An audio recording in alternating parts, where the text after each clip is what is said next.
Assalamualaikum warahmatullahi wabarakatuh. Dalam video kali ini saya akan membahas terkait dengan kawin siri. Nah, kawin siri ini banyak sekali dilakukan di masyarakat ya. Nah, sebelum kita ketahui fenomena apa saja di masyarakat, kita harus mengetahui dulu apa makna sebenarnya dari kawin siri ya. Kawin siri sebenarnya dari kata siri itu kita ketahui bahwa itu sebenarnya adalah samar ya. Jadi perkawinan yang dilakukan secara samar atau secara diam-diam ya. Tetapi ada beberapa yang memaknai bahwa kawin siri itu perkawinan yang tidak dicatatkan atau perkawinan yang dilakukan di bawah tangan ya, tidak dicatatkan. Nah, menurut Undang-Undang Nomor 1 Tahun 74 tentang perkawinan, itu dijelaskan di pasal 2 ayat 1 bahwa perkawinan adalah sah ketika dilakukan menurut agama dan kepercayaannya. Nah, tetapi di pasal 2 ayat 2-nya ya, tiap-tiap perkawinan harus dicatatkan menurut undang-undang ya. Nah, itu harus dilakukan ya, pencatatan seperti itu. Nah, ketika ada kawin siri berarti perkawinan itu tidak dicatatkan menurut undang-undang ya. Nah, fenomena yang terjadi di masyarakat itu ada beberapa hal. Misalkan yang pertama itu ada yang memang sengaja mereka itu kawin siri ya, tidak mau mencatatkan ya, atau banyak alasan, pokoknya tidak mau mencatatkan, entah karena tidak punya syarat administratif ya, entah karena jauh dari tempat pengurusan atau tempat KUA ya, banyak hal lah. Itu di desa masih ada yang seperti itu, masih ada yang tidak dicatatkan. Nah, ada lagi yang memang karena ada pasangan belia atau remaja yang memang suka sama suka, orang tuanya setuju ya. Ya, entah karena kecelakaan atau apa, ya maksudnya kecelakaan itu hamil duluan atau seperti apa. Nah, itu segera sama orang tuanya dinikahkan. Oh, sudah, anak saya biar nikah siri saja dulu nanti sambil mengurus syarat administratif. Atau memang sengaja orang tuanya biar saja menikah dulu sambil menunggu dia sekolah. Yang penting nanti setelah lulus sekolah dinikahkan sah. Ada yang seperti itu daripada berdua terus kemana-mana ya. Jadi dikawinkan siri dulu, baru nanti setelah lulus sekolah dinikahkan sah, dikawinkan sah ya, seperti itu.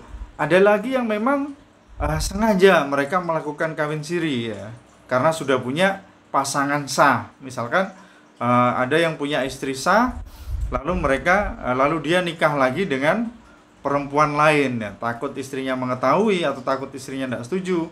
Nah, dia melakukan perkawinan siri ya, seperti itu yang ada di masyarakat ya. Tadi sudah jelas kan terkait dengan perkawinan itu adalah sah menurut agama dan kepercayaannya, tetapi harus dicatatkan. Nah, bagaimana, apakah ada dampak pidananya ya? Dampak pidana itu muncul ya dalam hal perkawinan siri sebenarnya ketika salah satunya memiliki pasangan sah ya.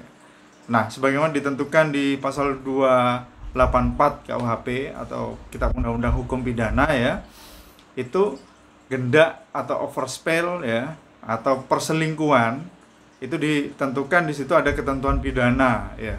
Jadi bisa dipidana orang kawin siri itu ya ketika mereka punya pasangan sah.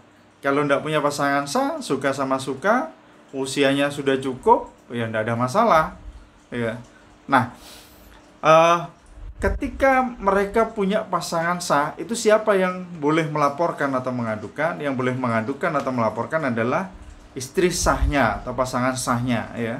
Karena itu deliknya adalah delik aduan. Nah, delik aduan ini artinya bisa terjadi pelaporan karena ada yang bisa terjadi pidana karena ada yang melaporkan ya, karena ada yang mengadukan. Yang mengadukan adalah istri sahnya atau pasangan sahnya. Nah, setelah mengadukan nanti ada proses hukum ya. Tetapi proses hukum ini bisa dicabut sebelum kepada ranah penuntutan di persidangan, sebelum pada ranah persidangan ya bisa dicabut ya, baik itu pada tahap penyelidikan, penyidikan kepolisian atau penyidikan di kejaksaan, itu bisa dicabut ya, seperti itu. Nah, kemudian bagaimana kawin siri ini ketika dilakukan oleh anak yang di bawah umur? Nah, tapi sebelumnya kita harus mengetahui dulu batasan usia dalam perkawinan itu berapa ya. Kalau dulu di Undang-Undang 174 ya, itu di pasal 7 ayat 1 itu ditentukan bahwa perkawinan itu minimal usianya adalah 19 tahun untuk laki-laki, sedangkan untuk perempuan adalah 16 tahun. Nah, sekarang ada perubahan ya.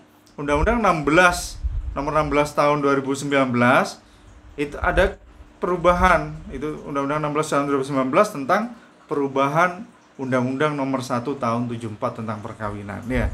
Itu di pasal 7-nya dirubah. Pasal 7 Undang-Undang perkawinan ya. Pasal 7 Undang-Undang 174.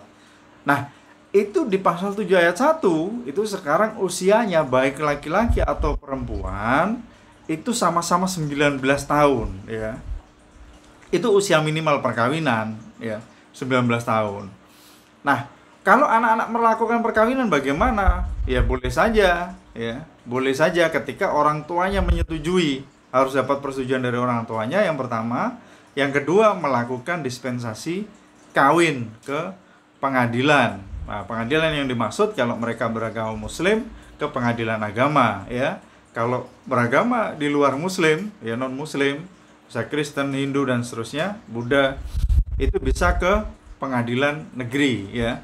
Seperti itu. Itu di bawah 19 tahun itu boleh melakukan dispensasi kawin. Nah, bagaimana kalau belum mengajukan dispensasi kawin, tiba-tiba ada perkawinan siri ya.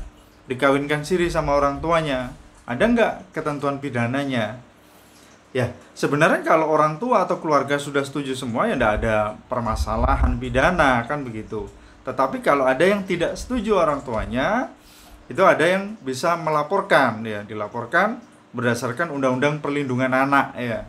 Undang-Undang Perlindungan Anak itu ditentukan di pasal 82 ya. Jadi ketika ada yang melakukan persetubuhan ya atau bujuk rayu untuk melakukan persetubuhan ya, suka sama suka alasannya, tetapi itu dilakukan di bawah umur, itu ada ketentuan pidananya seperti itu. Nah, kalau tadi yang melaporkan adalah pihak keluarga perempuan, maka yang laki-laki bisa dilaporkan pidana, tapi lagi-lagi ini delik aduan ya, di mana delik aduan bisa dicabut oleh pelapor atau pengadu sebelum pada tahap persidangan. Nah, begitu ya. Jadi ada dua unsur pidana, yang satu bagi yang sudah punya pasangan sah, yang satunya ketika dilakukan di bawah umur. Ya. Tetapi kalau orang tua setuju ya tidak ada masalah, fine-fine saja. Ya, kayak tadi saya bilang bahwa ada yang memang sengaja tidak melakukan pencatatan perkawinan. Jadi mereka hanya kawin siri saja, mereka tinggal seperti orang sudah menikah resmi begitu, berkeluarga, punya anak, tetapi nantinya di sini akan direpotkan itu anaknya ketika orang tua sudah meninggal, mereka meninggalkan harta warisan, lalu anaknya ingin mengurus harta warisan tersebut. Nah, ini anaknya direpotkan. Karena dalam pengurusan harta warisan, dalam penetapan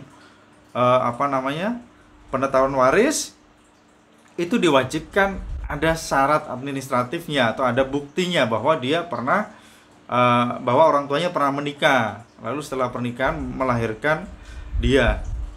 Nah, melahirkan si ahli waris ini. Nah, itu jelas harus ada buku nikah atau akta perkawinan ya.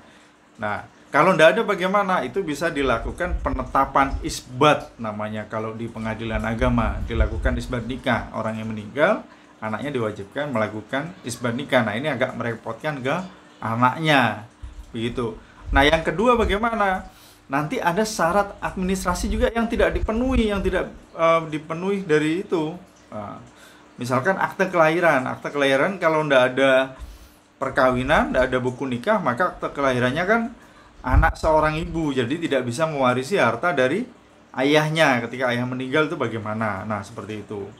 Nah, kalau anak seorang ibu kan repot juga ya, tidak bisa mewarisi harta orang tuanya. Kecuali dibuktikan lain, bahwa dia memang benar-benar anak dari orang tua itu, ada penetapan tadi atau ada isbat nikah tadi itu. Setelah isbat baru diajukan penetapan lagi untuk merubah akta itu nanti. Nah, akhirnya kan ribetnya di ahli waris begitu, di anaknya. Ya, demikian video saya kali ini. Terima kasih. Saya akhiri, kalau memang ada pertanyaan silahkan ketik di kolom komentar. Terima kasih. Wassalamualaikum warahmatullahi wabarakatuh.